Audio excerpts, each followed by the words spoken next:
terms of real capabilities. So I'm not saying that, but there are times and places where there are some unique capabilities that can be brought to bear through the private sector mechanism. That is technology, right?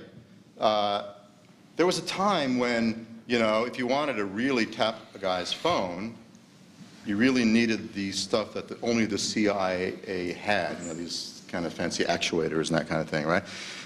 Now, I can buy stuff on the internet that's probably as good as what the CIA can use in surveillance and that sort of thing, right?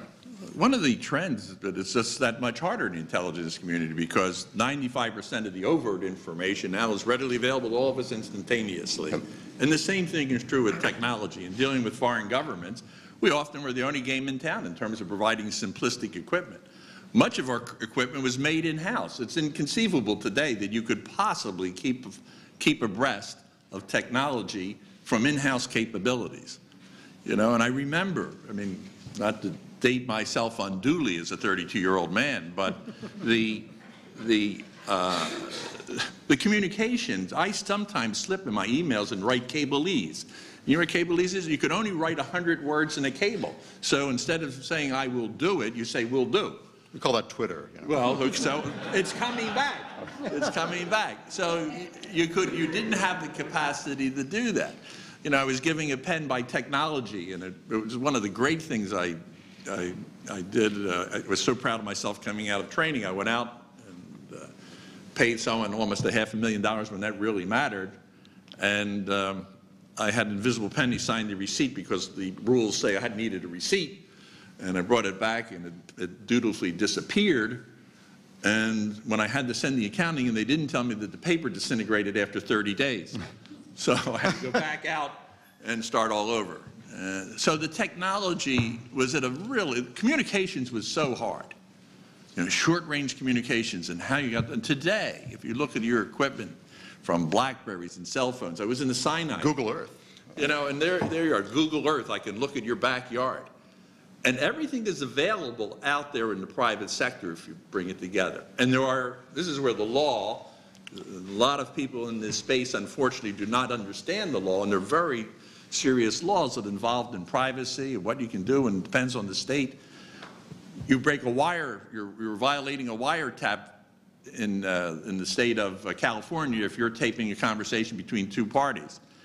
If one party in New York knows that it's being taped, it's legal. I mean, there's a whole range of issues that are legal, and there's a lot of people in this space that legal be damned, and that means cell phone records, bank records. There are people out there who are breaking the law. And because you as a consumer say, look, I'm outsourcing it, I'm not responsible, you sure are responsible. So you can do it, you can get it. And my partner, Stanley Arkin, who many of you know, is a really top-end lawyer. We have legal counsel at our left hand. Why? This is a very hairy business that you're in, and I know both Mikes are now in it, and they're going to look at it differently than the private sector in terms of liability and legal exposure. So the short answer is, yeah, technology is huge out there, and there's a Trojan horse, and I'll stop on this one. I find it fascinating that here you're sitting on your computer and you can go down to the corner for it was $120. You can buy something for your kids so you can monitor your kid's spyware computer. Yeah. But then for an extra $100, you can get a package that will monitor his computer when he's off at college. Now, the problem with that's a nice marketing thing, but if you're sitting there saying, well, wait a minute, why don't I use it not on my kid? I'm going to use it on somebody else.